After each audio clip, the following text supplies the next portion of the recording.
Hello guys, welcome to Ayushi দাসির চ্যানেল। তো আমি যে আগে ভিডিওটা করেছিলাম, মানে তোমার কালোর জন্য যে ভিডিওটা ইউটিউবে আমরা করেছিলাম, ভিডিওটা তোমরা অনেক ভালোবাসা দিয়েছো, মানে 32K কমপ্লিট হয়ে গেছে। এইভাবেই তোমরা ভালোবাসা দিয়ে যাও।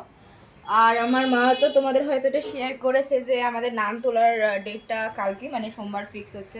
কিন্তু স্কুল দিয়ে তো কোনো পার্মানেন্ট কথা মানে বলছে না একদম প্রপারভাবে যে হয়ে যাবে কি যাবে না।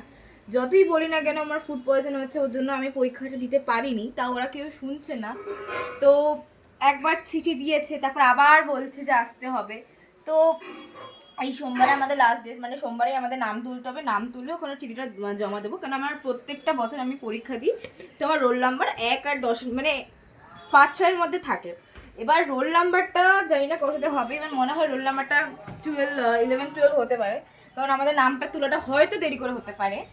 এবার তোমরা সবাই অনেক আশীর্বাদ করো যে হ্যাঁ, তোমরা সবাই অনেক আশীর্বাদ করো যে আমরা, মানে আমি যেন নাম, আমার মা যেন নামটা খুব ভালোভাবে তুলতে পারে। আর আমার মা চিঠিও লিখেছিল, মানে কালকে যে নামটা জমা দেবে, মানে নামটা তুলবে, তো কিসের জন্য যে আমি পরীক্ষাটা দিতে পারি, মানে ফুড পয়জন যেটা হয়েছে তার জন্য একটা শুভঙ্কর, মানে আমাদের ক্লাসের হেড স্যার শুভঙ্কর স্যার, কিন্তু একটা খুবই ভালো মানুষ।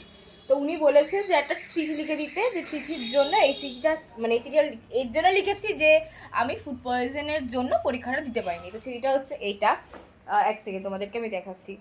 ব্যাক ক্যামেরা করতে দেখা যাবে না, কারণ ওটা আমি ক্যামেরাতে ভিডিও করছি, ব্যাক ক্যামেরা করে দেখা যাবে না। এই দেখো চিঠিটা, আমার মনে হচ্ছে না তোমরা কতটা বুঝতে পারছো, কারণ ক্যামেরাতে উল্টো হাতের লেখাও হতে পারে, নাও হয়তো তোমরা বুঝতে পারো।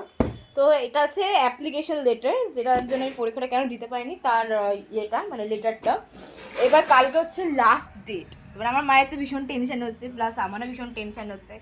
আবার স্কুল স্টার্ট হবে, আবার ভুক্তাভুগি হবে, কেন তুই স্কুলে আসিসনি, যতই ওদের বলি না কেন যে আমার ফুড পয়জনের কারণের জন্য আমি এক্সামটা দিতে পারিনি। কিন্তু কিছু কিছু মানুষ দেখবে এমন আছে যে যারা বুঝতেই চায় না যে কিসের জন্য ক্যামেরাটা এখানে রেখে আমি কথাটা বলছি, কারণ আমি হাতে ধরে আর রাখতে পারছি না।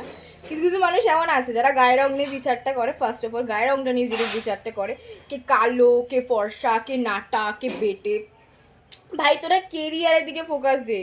আমাদের গায়ের রঙের দিয়ে কেউ যদি নাটা হয় বা কেউ যদি শিক্ষিত হয়, তার মর্যাদাটাই এক, কারণ সে শিক্ষিত। আর কেউ যদি তোমার ফর্সা হয়, দেখতে সুন্দর হয়, উচ্চা লম্বা হয়, পড়াশোনা না করলে কিচ্ছু হবে না। ফার্স্ট অফ অল পড়াশোনা না করলে কিচ্ছুটি হবে না। এবার তোমরা যদি আমাদের গায়ের রঙের জন্য বিচার করতে থাকো, কেউ লম্বা, কিছু কিছু মানুষ এমন আছে যে কেউ লম্বা, কে বেটে, সে গায়ের রঙের নিয়ে বিচার করে নিজের কেরিয়ারের দিকে ফোকাস দেয় না। তো আমি বলছি এটাই তোমাদের কাছে রিকোয়েস্ট যে তোমরা কেরিয়ারের দিকে ফোকাস দাও, জীবনে কি করতে চাইছো সেটার দিকে ফোকাস দাও, নট আমাদের দিকে কে কালো, কে ফর্সা, কে। আমাদের স্কুলটাই অমন, আমাদের স্কুলটা নাম্বার 1। আমি এটা বলছি না যে আমাদের স্কুলটা খারাপ, আমাদের স্কুলটা হচ্ছে নাম্বার 1। কিন্তু স্কুলের যে কয়েকটা বাচ্চা, মানে আমাদের মানে আমাদের পুরো ক্লাসের যে বাচ্চাগুলো একটু বেশি জাজমেন্ট করে, কে কালো, কে ফর্সা, এগুলো সব মানে ভীষণ জাজমেন্ট। আমার কয়েকটা মেয়ে আছে এটা ভীষণ জাজমেন্ট করে। তাই আমি বলছি ভাই ওদের জন্য আমার একটাই কথা, ভাই নিজের কেরিয়ারের দিকে ফোকাস দে, অন্যের কেরিয়ারের দিকে না দেখি, মানে কে গায়ের রঙটা ফর্সা কি কালো না, তো তোদের জেনে কোনো লাভ নেই। এবার আমার গায়ের রঙ ফর্সা, মানে আমার যেন কালো হলে, তোর গায়ের রঙ ফর্সা হলে আমার পেছনে তোরা পড়ে থাকবি, তারপর বলবি যে ম্যামদের যে মানে কি বলবো, আমার পেছনে পড়ে থেকে নিজের পড়াশোনাটা খারাপ করে কোনো লাভ নেই। তো দয়া করে বলছি, কারো গায়ের রঙ, মানে এরকম অনেক লোক আছে যে গায়ের রঙ নাকি বিচার করে, কেউ মানে আমার মতো যারা গায়ের রঙটা একটু গায়ের রঙটা চাপা মানে দয়া করে কোনো স্যাড হও না, কারণ গায়ের রঙটা আমাদের হাতেও থাকে না, গায়ের রঙটা পুরো হাতে থাকে। তোমরা নিজের পায়ে দাঁড়িয়ে ভালো করে কামিয়ে লোকদেরকে দেখিয়ে দেওয়ার জন্য আমরাও করতে পেরেছি, কারণ আমরা গায়ের রঙটা কালো বলে কি পয়সা থাকলে, মানে পয়সা থাকলে সব কিছু হবে গাই। মেন কথা আছে পড়াশোনা আমরা এর জন্য শিখছি যাতে একটা ভালো কাজ করতে পারি, ভালো একটা চাকরি করে, ভালোটা মানে একটা পজিশনে দাঁড়িয়ে যাতে একটা রেসপেক্ট থাকে সবাই, টাকা ভালো কামাতে পারি, লোক এমনিই চলে আসবে, এটাতে কোনো প্রবলেম নেই। তো এইটা খাই বলার আমার ইয়ে ছিল। তো টাটা।